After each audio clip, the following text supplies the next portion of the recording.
రెండింటినీ జాగ్రత్తగా ముందుకు తీసుకెళ్తున్నట్టు తరుణం ఇవాళ 7,50,000 కోట్ల అప్పులో ముంచి రాష్ట్రాన్ని ఫలాయనం చిత్రించిన కేసీఆర్ ఫామ్ హౌస్కి పరిమితమైతే ఆనాడు తనకు తాను సూపర్ స్టార్గా చెప్పుకునే ఇంగ్లీష్ హిందీ అనర్గళంగా మాట్లాడే సత్తా ఉందని చెప్పుకునే కేటీఆర్ ఐటీ పరిశ్రమల శాఖ మంత్రిగా ఈ రాష్ట్రానికి 10 ఏళ్లుగా మంత్రివర్గంలో ఉండి గొప్ప విభజనకర్త అని చెప్పుకున్న కేసీఆర్ ముఖ్యమంత్రిగా ఉండి తెచ్చిన పెట్టుబడులు ఎంత అని ఒక్కసారి ఆలోచిస్తే తెలంగాణ ప్రజలకు తెలవాల్సింది 10 ఏళ్ల కాలంలో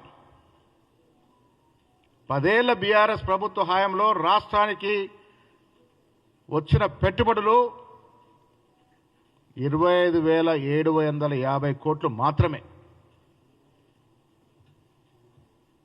రాష్ట్ర ప్రజలు ఆలోచించాలి.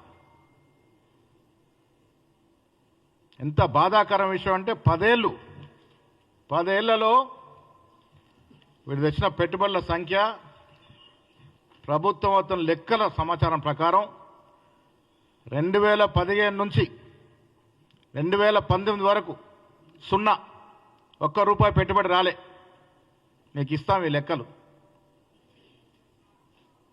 ఇంత గొప్పగా ప్రజాపాలన చేశామని చెప్పుకునే నాయకుడు ఆధ్వర్యంలో దాదాపు 5 ఏళ్ళు ఈ రాష్ట్రానికి వచ్చిన విదేశీ పెట్టుబడులు 0 మాత్రమే. 2020లో 500 కోట్లు మాత్రమే. 2021 సునామీ మనకి కరోనా ఇదంతా ఉండింది కాబట్టి ఓకే. 2022లో వచ్చింది 4,250 కోట్లు మాత్రమే. 2023లో వచ్చింది 21,000 కోట్లు మాత్రమే. అన్నీ కలిపితే 25,750 కోట్లు మాత్రమే.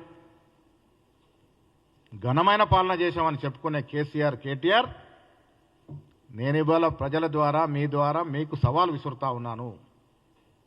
మీరు ఎక్కడికంటే అక్కడికి ఎప్పుడంటే అప్పుడు చర్చకు సిద్ధము. మీరు 5 ఏళ్ళ తెచ్చిన విదేశీ పెట్టుబడులు 25,750 కోట్లయితే మేము కేవలం 2 ఏళ్లలో పోయిన సంవత్సరం 40,232 కోట్లు ఆల్రెడీ 18 సంవత్సరాలు గ్రౌండ్ అయినాయి. ఈ సంవత్సరం రికార్డు స్థాయిలో 1,78,950 కోట్లు వ్యత్యాసం ఒక్కసారి ప్రజలు గ్రహించుకోవాలి. దానికి కారణం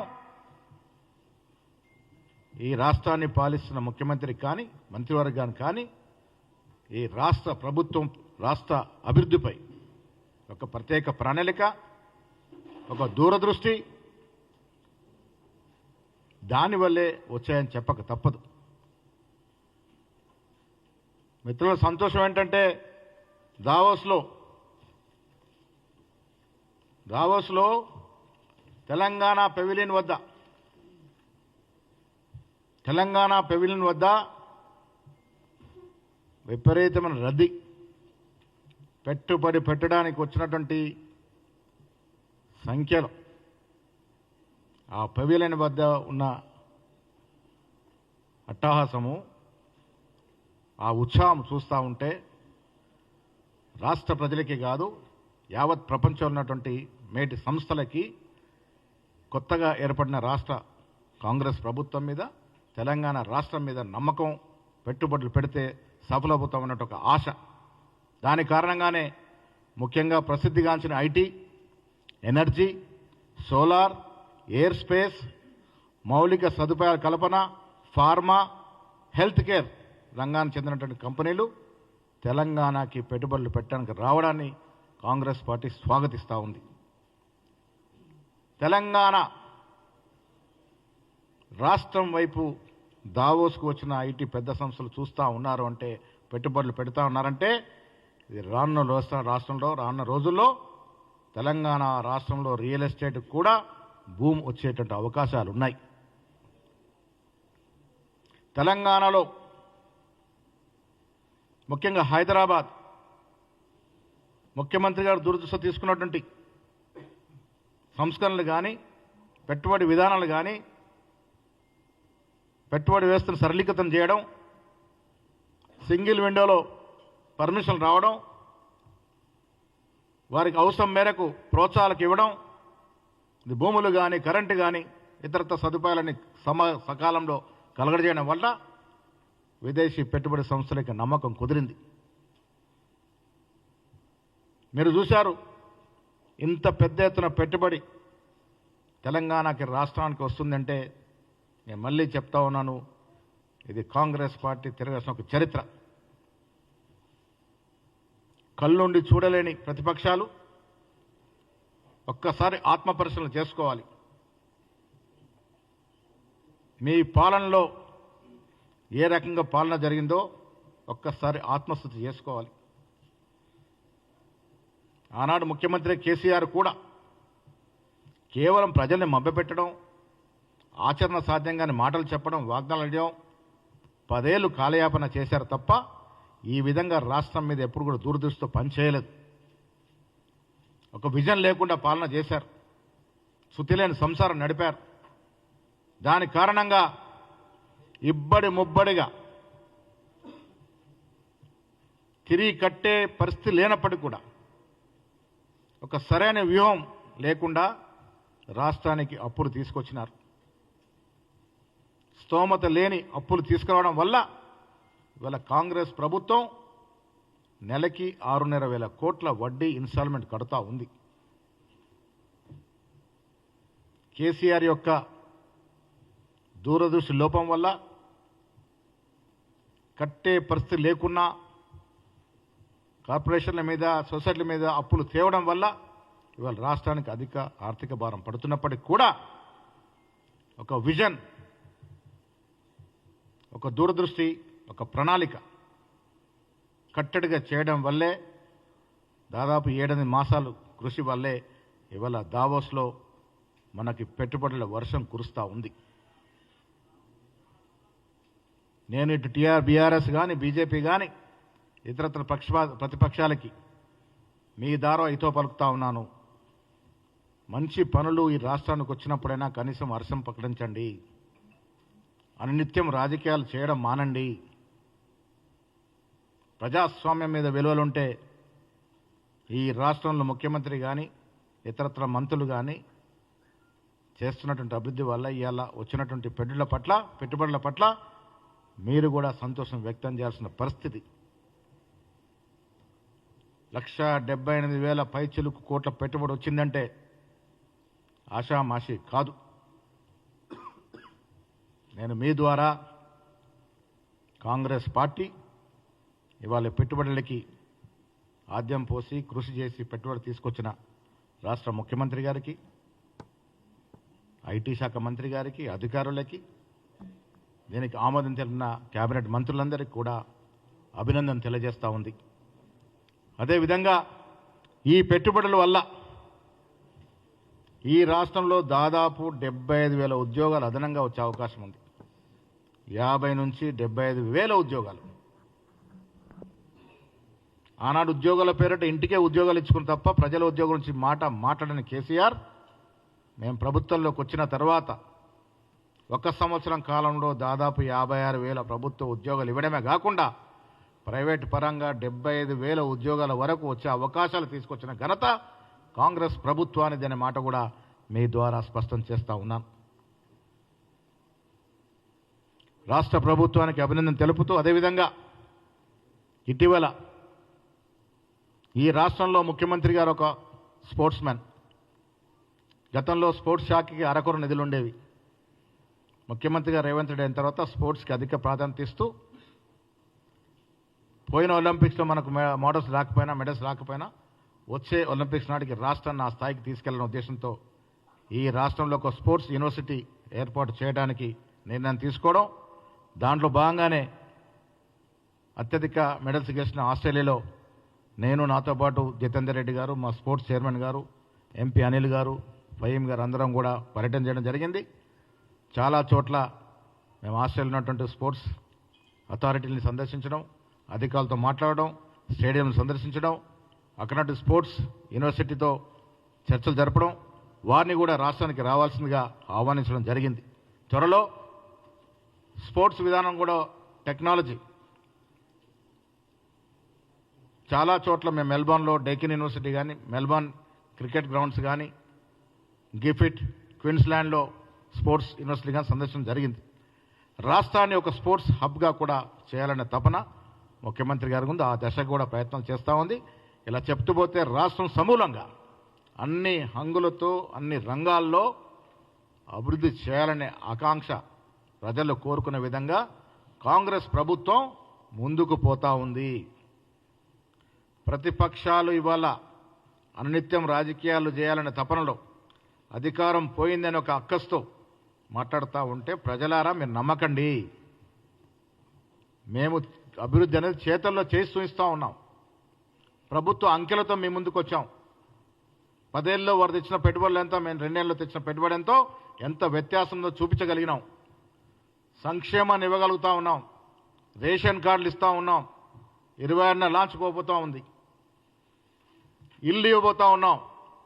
మీరు చెప్పిన అబద్ధపు ప్రకటనలన్నీ కూడా ఇలా మేము అధికారులకు ఏదైతే ఆశలు ఆకాంక్షలు మమ్మల్ని ఎన్నుకున్నారో ఆ ఆశలనంతా కూడా నెరవేర్చే విధంగా అభివృద్ధితో పాటు సంక్షేమాన్ని తీసుకెళ్తా ఉన్నాం.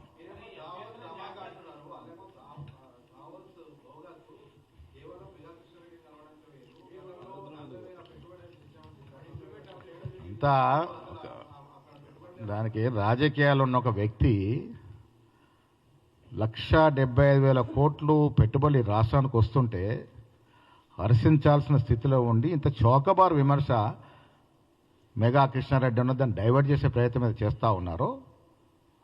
పెట్టుబడులు కొన్ని వందల కంపెనీలు వస్తాయి, దాంట్లో మెగా కృష్ణారెడ్డి ఒకరు.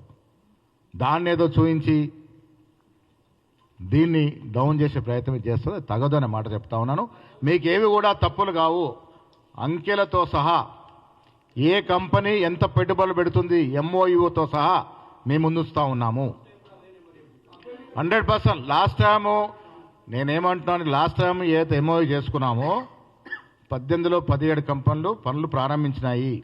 ప్రతిపక్షాల కళ్ళుండి రాగలిగితే పోయి చూసి అక్కడి నుంచే మిమ్మల్ని కూడా పిలిచి మాట్లాడుకోగలరు. అన్నీ కూడా లాంచ్ అవుతూ ఉన్నాయి. ఎక్కడెక్కడ కూడా కేసీఆర్ లాగా కేటీఆర్ లాగా అబద్ధాలనే పరిస్థితి మాకు లేదు. అంకెలతో సహా ఎంఓయూలు సర్టిఫికెట్తో మేము ముందున్నాము. వాస్తవాలే మాట్లాడుతూ ఉన్నాము. ఇలా వాస్తవాలు రాష్ట్రం అభివృద్ధి జరుగుతుంది కాబట్టి మిమ్మల్ని మొత్తానికే ప్రజలు మర్చిపోతారని భయపడి చిన్న చౌకబారు విమర్శలు చేయడం అనేది తగదు.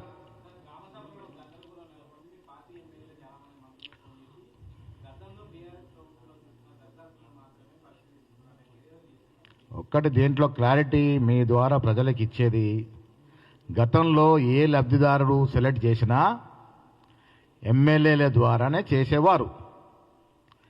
ఎమ్మెల్యేలని ఒక సామ్రాజ్య శక్తులుగా కేసీఆర్ చూసినాడు. ఇలా మా ప్రభుత్వ పాలసీ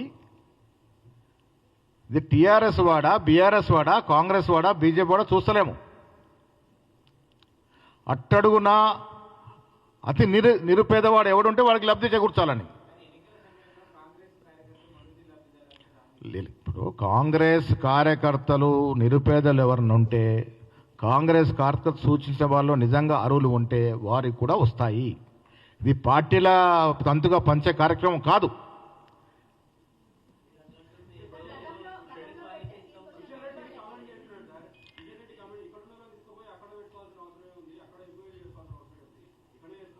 అరే వాళ్ళు ఇంటర్నేషనల్ స్థాయిలో ఎదిగినప్పుడు, ఇంటర్నేషనల్ స్థాయిలో దావోస్కి వచ్చినప్పుడు మన రాష్ట్రం వాడు అక్కడ దాకా వెళ్ళి ఇంటర్ స్థాయికి వెళ్తే సంతోషమే కదా.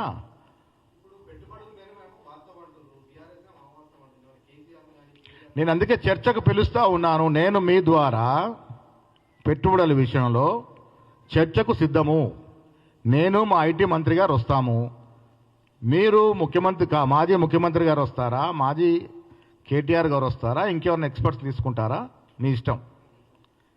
ఇది వాస్తవాల మీద చర్చ చేసుకోవడానికి సిద్ధం. పెట్టుబడుల విషయంలో పోయిన సంవత్సరం ఎంత పెట్టుబడులు వచ్చినాయి, ఈ సంవత్సరం ఎంత వచ్చింది, మీరు 10 ఏళ్ల కాలంలో తెచ్చిన పెట్టుబడుల్లో మీ ఘనకార్యం ఏంటో దాని మీద చర్చించుకుందాం.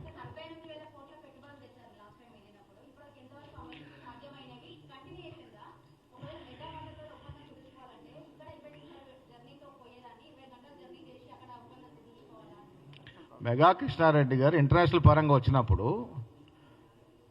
ఇప్పుడు ఇన్ఫోసిస్ ఉంది. ఇన్ఫోసిస్ పెద్ద సంస్థకు దావోస్కొచ్చి అమెరికా కూడా ఒప్పందం చేసుకుంటుంది. వాళ్ళు అమెరికాలో చేసుకోవచ్చు కదా అని ఊరుకోరు కదా. దావోస్ అనేది ఒక ప్రముఖ ప్లాట్ఫామ్, అది ఎకనామిక్ ప్లాట్ఫామ్. అక్కడ రకరకాల సంస్థలు వస్తాయి, విదేశీ సంస్థలు వస్తాయి, దేశ సంస్థలు వస్తాయి. ఒక రకంగా ప్లాట్ఫామ్లో చర్చలు జరుపుకుంటూ ఉంటాయి. మీరు పెద్దదాన్ని మర్చిపోయి, ఇంత పెద్ద పెట్టుబడులు తెరిస్తే హర్షించాల్సి మర్చిపోయి చిన్న విషయాన్ని తీసుకొని రాద్ధాంతం చేసి ఈ మైలేజ్ దెబ్బ కొట్టాలని ఈ రకమైనటువంటి నాటకాలు ప్రజలు నమ్మరు తెలంగాణలో. ఇది వాస్తవం కాదా? ఇవాళ ఎంఓయూలు వాస్తవం కాదా? 1,78,000 కోట్ల ఎంఓయూలు జరిగిన వాటా వాస్తవం కాదా? మీరు 5 ఏళ్ళు 2015 నుంచి 20 వరకు సున్నా తెచ్చింది వాస్తవం కాదా? సున్నా పెట్టుబడి తెచ్చారు. 2019లో మాత్రమే ఒక 250 కోట్లు తెచ్చారు. 2000 కోట్లు కరోనాతో పోయింది. తర్వాత 450 కోట్లు తెచ్చారు. ఒక సంవత్సరం 450 కోట్లు ఎక్కడ? ఒక సంవత్సరం 1,78,000 కోట్లు ఎక్కడ? మీకు మాకు వ్యత్యాసం ఉందా లేదా? అభివృద్ధి విషయంలో కాంగ్రెస్ పార్టీకి, ముఖ్యమంత్రికి చిత్తశుద్ధి ఉంది. అందుకే ఈ కార్యక్రమం జరుగుతూ ఉంది.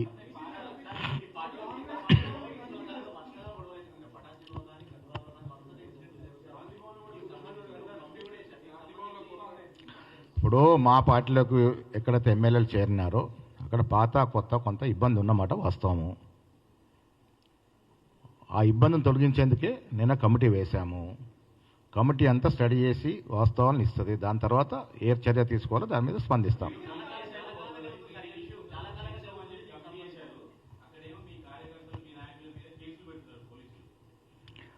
కేసులు అనేది చట్టము, లా అండ్ ఆర్డరు.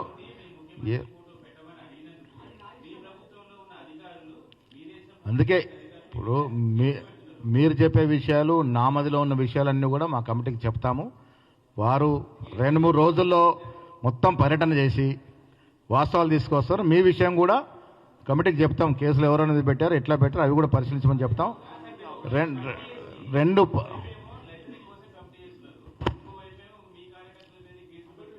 అది కూడా కేసులు, అది కూడా చారి గారు ఒకవేళ కేసులు పెట్టుంటే, అక్రమంగా కేసులు పెట్టుంటే అది కూడా రివ్యూ చేస్తాము. అదే ఆ కేసును కూడా రివ్యూ చేస్తాము. అందుకే ఆ కేసు కూడా రివ్యూ చేస్తాము. మీకు 3-4 రోజుల్లో పరిష్కారం దొరుకుతుంది.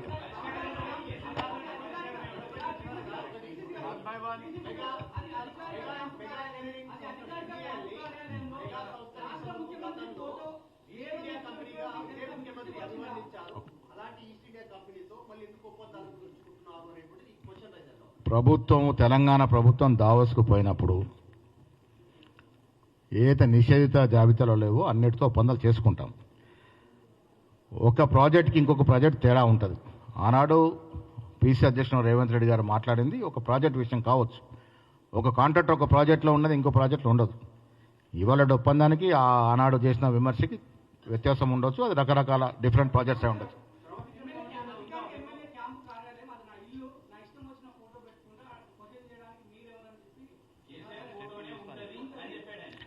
దాని మీద కూడా తీవ్రంగా పరిగణిస్తున్నాము.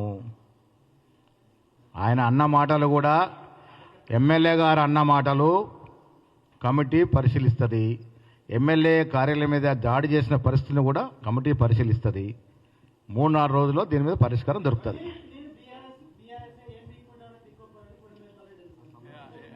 మాట్లాడతాం, అన్నీ కూడా మాట్లాడతాం. అయిపోతుంది, 1-10 రోజుల్లో వస్తుంది కార్యక్రమం.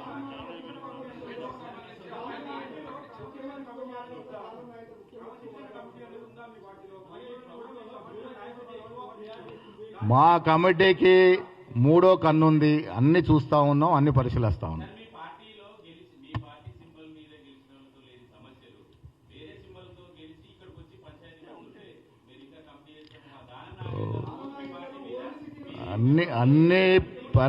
ఇప్పుడు రాష్ట్రంలో ప్రజలు మాకు వినండి, ప్రజలు మాకు ఇచ్చినటువంటి మ్యాండేట్ని సజావుగా ప్రజల ఆకాంక్షలు, ఆశలు నెరవేర్చడానికి పనిచేస్తుంది.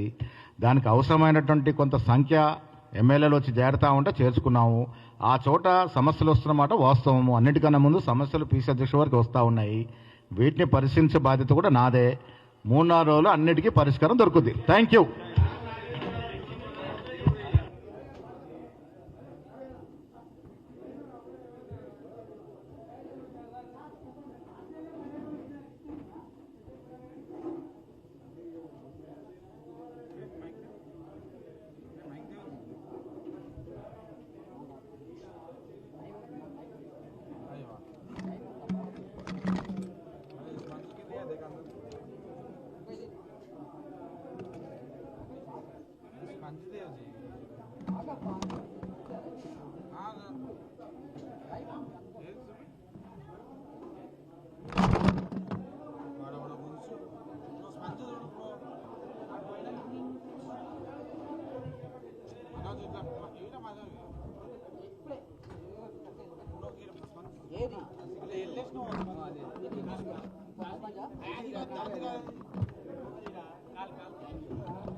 నేనేది పడతానే నాకు తీసుకో